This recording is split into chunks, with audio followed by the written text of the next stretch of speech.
नमस्कार, मैं शिवप्रिया उपस्थित हूँ आपके समक्ष मंगल ग्रह के परिवर्तन की चर्चा को लेके, जो हमने कल शुरू करी थी 6 राशियों पे, मेष से लेके कन्या तक। मंगल फिलहाल गोचर कर रहे हैं गुरु की मूल त्रिकोण राशि धनु राशि में, और ये आज रात्रि में परिवर्तन हो जाएंगे अपनी उच्च राशि मकर राशि में। तो चर्चा जो है आज होगी बाकी की शेष 6 राशियों पर, जो कि तुला से लेके मीन तक होगी, अर्थात तुला, वृश्चिक, धनु, मकर, कुंभ और मीन। तो चलिए चर्चा शुरू करते हैं। इससे पहले मैं आपको संक्षेप में इतना बताना चाहती हूँ कि मंगल क्या है, मंगल किसके कारक हैं। मंगल हमारे जीवन में जोश के कारक है, मंगल हमारे जीवन में साहस के कारक है, मंगल हमारे जीवन में रक्त के कारक है कहीं ना कहीं हद तक, क्योंकि यदि मंगल खराब होते हैं तो आपको रक्त विकार भी होते हैं, दुर्घटना भी मंगल से ही होती है। यही नहीं, यदि मंगल आपकी कुंडली में अच्छे हैं तो आप तर्क वितर्क में बहुत स्ट्रांग होते हैं, आप वाद विवाद में बहुत आगे होते हैं, अपनी बात को बहुत ही साहसी तरीके से सामने वाले के समक्ष रखते हैं और अक्सर उसमें विजय प्राप्त करते हैं। मंगल खेल जगत से भी जुड़े हुए हैं, जिनके मंगल बहुत बढ़िया होते हैं वो लोग खेल जगत में भी एक अलग ही मुकाम पे अपने आप को सिद्ध करते हैं। और यही नहीं, मंगल का संबंध जिम से भी है। अक्सर आप देखेंगे जिन लोगों के जिम ओपन होते हैं या फिर बहुत टॉप में होते हैं जिम के अंदर, उनके मंगल बहुत स्ट्रांग होते हैं। लेकिन जिनके मंगल जो हैं वो सही नहीं होंगे, ऐसे व्यक्तियों के अंदर जो है आप देखेंगे बहुत ही साहस की कमी है, मेहनती भी नहीं होते इतने लोग। और यही नहीं, वाद विवाद में पीछे होते हैं, अपनी बात को स्ट्रांगली सामने रखने की क्षमता उनमें नहीं होती, दब्बू प्रवृत्ति की होते हैं, बात कंठ तक आ जाती है लेकिन मुख से नहीं निकल पाती है। तो अगली चर्चा है सेकेंड लास्ट राशि को लेते हुए कुंभ राशि, एक्वेरियस, अर्थात एकादश राशि है ये, जो मूल त्रिकोण राशि है शनि की। मंगल आपके लिए स्वामी बनेंगे पराक्रम के और कर्म भाव के, और गोचर करेंगे 12वें घर में। 12वां घर जो कि व्यय खर्चे का घर होता है, यात्रा का भी घर होता है, यात्रा भी देखी जाती है, इंटरनेशनल यात्रा यहाँ से। तो आपको बताना चाहूँगी मैं कि ये आपके लिए इतना बढ़िया नहीं है कुंभ राशि वालों के लिए। तो आपको थोड़ा इस बात का ध्यान रखना है कि आप जल्दबाजी में कोई डिसीजंस नहीं लेते हैं अपनी लाइफ में, अपनी वाणी से किसी को क्षति नहीं पहुंचाते हैं, चाहे अपनी सही बात भी कर रहे हैं लेकिन सोच समझ के बेटर होगा आपके लिए। सबसे अच्छी बात मूल मंत्र ये होगा कि आप कम बोलिएगा इस समय के अंदर, जहाँ ज़रूरत हो वहीं बोलिएगा और सोच समझ के बोलिएगा, क्योंकि वाणी से आपको कष्ट हो सकता है। और आपके जो नीचे लोग काम कर रहे हैं, खासकर आपके जो सबॉर्डिनेट्स है, वो आपके लिए कष्ट ला सकते हैं वाणी से, उन्हें ठेस मत पहुंचाइएगा, ना डेलिबरेटली अर्थात ना जानबूझ के, ना ही ऐसे कि जाने अनजाने में। तो इसलिए सोच समझ के बात कीजिएगा, ताकि आपका जो ये खर्चे घर में मंगल आए हुए हैं, ये आपके व्यक्तित्व का खामखा गलत खर्चा करवा के आपकी इमेज खराब ना करें। कुंभ राशि वाले जातकों को अपने स्वास्थ्य का भी खासकर ध्यान रखना होगा, और वाहन चलाते हुए दुर्घटना ना हो इस बात का ध्यान रखें।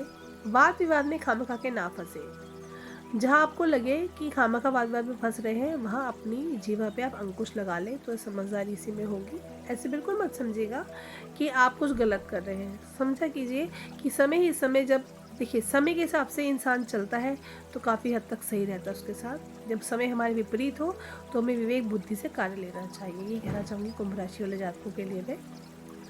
और खर्चा डेफिनेटली होगा आपका, क्यों? क्योंकि मंगल उच्च के होके खर्चे घर में चल रहे, कर्म भाव को स्वामी होके, तो खर्चा बिल्कुल होगा आपका। लेकिन हाँ, ध्यान रखिएगा कि वाद विवाद में नहीं फंसते हैं, किसी भी किस्म के गलत कृत्यों में नहीं फंसते हैं, कोर्ट कचहरी जेल यात्रा ऐसा कुछ कार्य नहीं करते जिससे कि आप इसमें फंसे, इसलिए सावधान कर दूं आपको।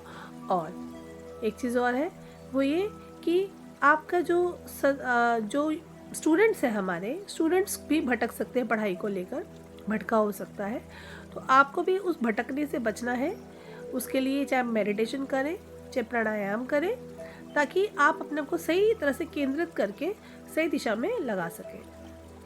हाँ, लेकिन जो विदेश में या रह रहे हैं लोग, या फिर विदेश यात्रा करना चाहते हैं कोई डील को लेकर, तो उनके लिए चीज़ अच्छी हो सकती है, क्योंकि मैंने आपको बताया कि विदेश यात्रा का भी यहाँ से योग बनता है। तो विदेश में यदि कोई डील आपको अच्छी मिलती है तो मतलब उसको मिलने के योग भी बनते हैं, वो आपके लिए लाभप्रद हो सकती है, क्योंकि यहाँ मंगल उच्च के हैं इसलिए। लेकिन मैं ये नहीं कह रही कि मंगल सारे खराब ही हैं कुंभ राशि को लेके, लेकिन हाँ, जो मैंने आपको शुरुआत इस बात से करी कि जहाँ पे आपको पहले सावधानी लेनी है, उस चीज़ से मैंने आपकी शुरुआत करी है बताने की। चंद्र राशि जिनकी कुंभ है, मंगल के इस गोचर में हमें ध्यान रखना होगा कि ऐसा ना हो कि हमारी मेहनत करने के बावजूद हमें वो मान सम्मान नहीं मिल रहा तो हम कुछ भटक के गलत डिसीजन ले लें लाइफ में अपने, क्योंकि ऐसा होगा।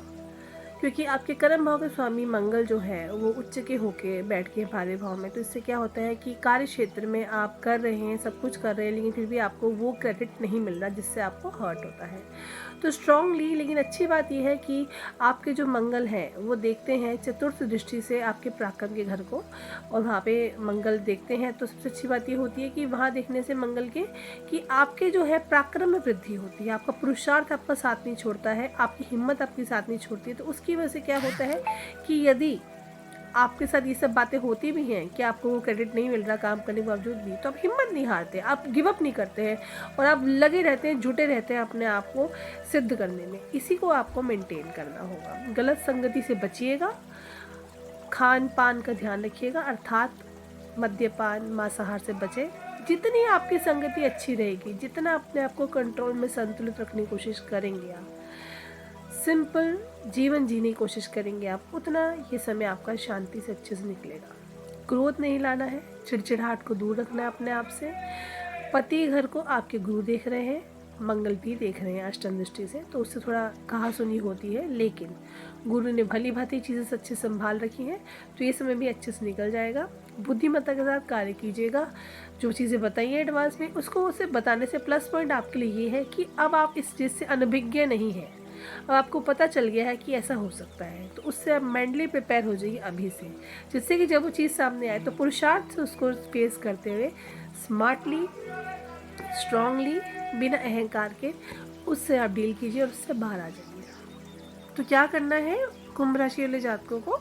कुंभ राशि वाले जातकों को हनुमान जी की शरण में बने रहना है। इसके लिए हनुमान जी के नित्य दर्शन कीजिए, हो सके तो हनुमान चालीसा का पाठ करें। हनुमान जी एकमात्र ऐसे हैं जो कि आपकी बुद्धि को सही दिशा में लेकर जाएंगे, बैलेंस मेंटेन करवाएंगे। यदि आप उनका नाम जपते रहते हैं, बल्कि सुबह शाम करेंगे चालीसा का पाठ, तो बहुत ही बढ़िया रहेगा आपके लिए, क्योंकि शनि की 7:30 की मध्य पीरियड से भी आप गुजर रहे हैं। और इसके अलावा ये जो मंगल का पीरियड मैंने आपको बताया थोड़ा जो चैलेंजिंग है आपके लिए, ये भी स्मूथली निकल जाएगा।